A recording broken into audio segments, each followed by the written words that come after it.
Money Moves with Myth 2.0, the podcast.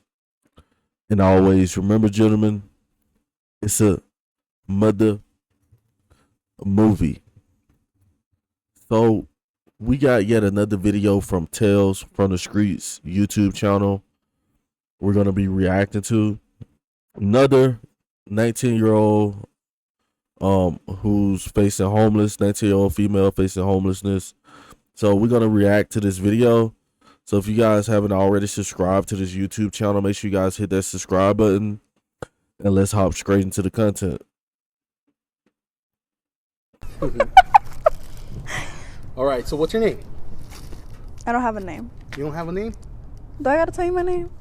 Just, you can say any name you want. Oh, okay. How old are you? I don't know. How old are you? My actual age or the age I tell them? The actual age. I'm 19.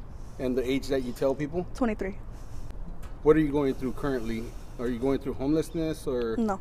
No? Mm-mm. You have your own apartment? Mm-hmm. Okay. What are you doing right now to survive? You hustling? I don't know if I would put it like that because this isn't my only option. Like, I have a clean record. I got ID. I got social. I'm a citizen. Like, that sounds bad, but like, I wouldn't necessarily say to survive because I have other options. This is just probably. The good thing is that this young lady has, ID, social, birth certificate, probably has never established any credit. And a lot of times these young homeless people, like, their situation is not as bad as they think it is. But what I noticed is, even with myself when I was young and homeless, that they're not aware that there's other ways that they can go about getting out of this situation. So we got a 19-year-old chick right here who's probably working, not working a regular job now. When I say working, I'm talking about something else. It's probably working and stuff like that. And she got all her credentials and stuff. And another thing that a lot of homeless people have to watch out for is people trying to exploit their personal information as well. So, but let's keep it moving. Let's see what's going on. The easiest one. What other options do you have? Have you had a 9 to 5 before? I was a preschool teacher. Were you? Mm-hmm. And what happened to that? It was Christian based, and they told me I would be better off in a non-religious environment because I said, "Oh my God." Okay. So you got laid off or fired? It was like a mutual thing. Well, they told me that, like, if I could get it together, that, like, come back tomorrow. But I don't like the way that they put it, because it's like the reason I said "oh my God" was because, like, one of the little kids fell and she started bleeding, and I was like, "Oh my God." I could have said, but Yeah. said "oh my God." Was it Christian or Catholic or? It was Tempe Christian Preschool. Okay. Shout out to them. Okay. So how is it like hustling out here on the streets? Is it dangerous? And I bet there's a lot of simp, beta male, manginas, especially my brothers. A lot of black brothers will be like, man, I wish I ran across this chick right here, man. I'm about to wife her up and stuff like that, man. Man, I feel bad for you. You got a lot of you guys are the real true losers. Yeah, man. Like, the facts, a lot of these ladies, a lot of guys, they'll look at her as a object, when really, like, if a woman is gonna act right and stuff like that, and she got credentials, she can be beneficial to her man. Meaning that she could go get a job. She could go do this, but I'm pretty sure that the guy who has his fingers around this chick has her doing what she's doing. But let's keep it moving. Do you get nervous when you come out here, or how is it? Honestly, I've been nervous only when, like,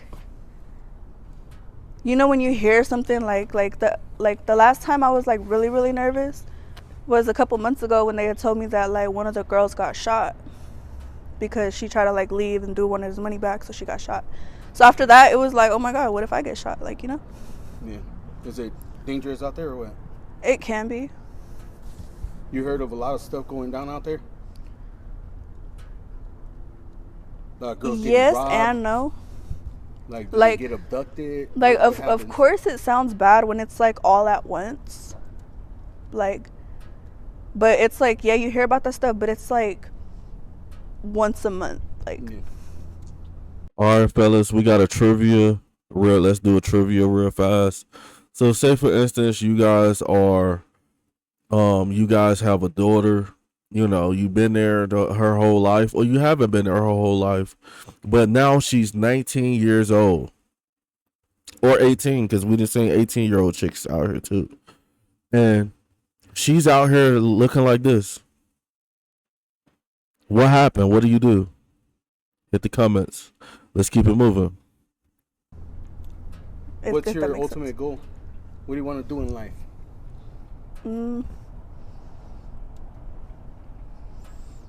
I haven't really thought about that. You haven't thought about it? No. What about as a kid? And a lot of times, a lot of these women could be great women, probably, but whoever, got their fingertips around them are leading them in the wrong direction, you know. But that's kind of normal for a young person not to really know what they want to do.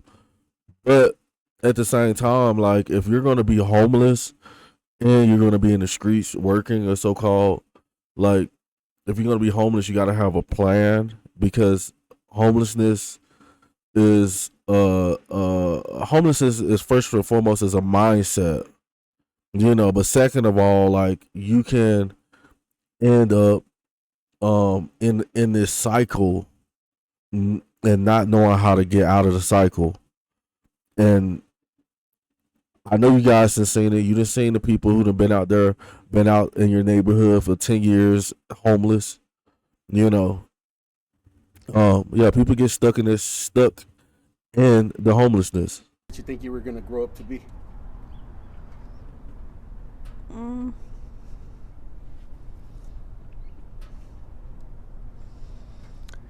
As a kid, my focus wasn't on like a career. As a kid, I wanted to be a valedictorian.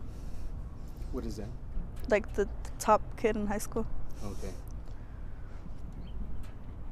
How was your childhood growing up? Did you have mom and dad? I had a mom and my stepdad.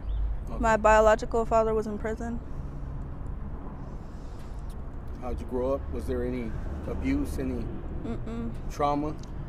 I mean, of course, like, my mom beat my ass a couple of times when I was like fighting in school, or like, She was just disciplining you? Yeah. Yeah. My mom, she wasn't like, she didn't neglect me, she didn't beat me, she did her best. Okay. And even to this day, I still talk to my mom. She knows that I was out here. She knows I got locked up for and all that. And she tells, like, I can show you a text right now. She said, look, you're grown. I won't tell you what to do, but if you need to, come home. Why do you think that you ended up doing this type of lifestyle? Well, I was taken away from my mom when I was 14. And when I ran away from the group homes, I had a sister who stayed right there on 27th Ave. And she would tell me, like, don't go outside at night and da-da-da-da-da. But I was like 15 when like I was running away. Yeah. So I never went outside for like at night, because she was like so like persistent about it. Like, don't go outside at night, don't go outside at night, don't walk by yourself, don't do nothing. And I'm thinking, like, damn, what's wrong? Yeah. But That make you. He didn't listen. Curious George the monkey. Even more curious? yeah, How long have you been in the type of lifestyle that you're in right now? this, like, I would say about a year and a half. A year and a half? So as soon as you turned 18? Mhm. Does all your family know about it or no? My mom and my dad know about it. The rest of my family I don't really talk to, so I mean, it don't really matter. Your biological dad or is it your stepdad? My biological father. How was the relationship with him growing up? He was in prison. Was he? Mhm. You think that if you had him all these years, you think your outcome would have been different? Do you think having a father? I don't think him I think it would have made a hell of a difference. You know, that fatherly touch, you know, being in the house, correcting you, teaching you, you know. Because a stepfather, um, there's only so much that a stepdaddy can do. Um, you know. And a stepdad is not just gonna go off and really like, you know, go into detail about certain things, you know, with somebody's daughter. Um Unless he's a little weird or something. But let's keep it moving. personally would have made a difference because I had a father figure. I had a mother and a father figure. So him personally, like, I don't think it would have made a difference. Did you have other siblings? So you had a sister, right? Is that it? No, there's 3 boys and 3 girls, including myself. What do your siblings tell you? Nothing. They know what's going on? Do you care what they think at all or not? I mean, unless they're gonna offer me like something else that's Yeah. better to do, then I mean, like, And that's crazy. And that's and you know, a lot of times these young people be crying for help because I can't imagine my daughter or you know, being out there and me not going and getting her out of that situation and putting her somewhere in a better place, talking to her, you know, saying helping her go get a job, and stuff like that, you know, trying to do the best you can just to see if there's still any light in the situation, if there's still any hope in this person, you know. But what I'm saying is a lot of times, like most parents, when you turn 18, you know, a lot of people feel like their job is done, but really, like that's taking an easy route out because when, you know, it don't matter how old your child is, everybody continuously learns, so there's no reason to turn your back on um young people, you know. But let's keep it moving. their opinion doesn't really make a difference to me. Did you get done with school? No. You didn't go graduate from high school? Why not? Then graduate from high school. She's a female. Um, don't look too bad at the moment. You know what I'm saying? And she been in the streets for a couple years. But this woman right here is the epitome of somebody who can actually clean themselves up and walk a different path. And people would be surprised that she was ever in this situation. But a lot of times they stay like this, and then, you know, next thing you know, living that street life and stuff like that, it wears on you. And usually it wears on people so fast, especially women and men, that like by the time you turn 27, you're gonna look like you're 35. You know, you're gonna look like you're 40. You know, um, but man, it's sad, bro. Let me know what you guys think on the video. Make sure you guys please hit that subscribe button and thumbs up the video, and I'm gonna holler at you guys on the next one. Over and out.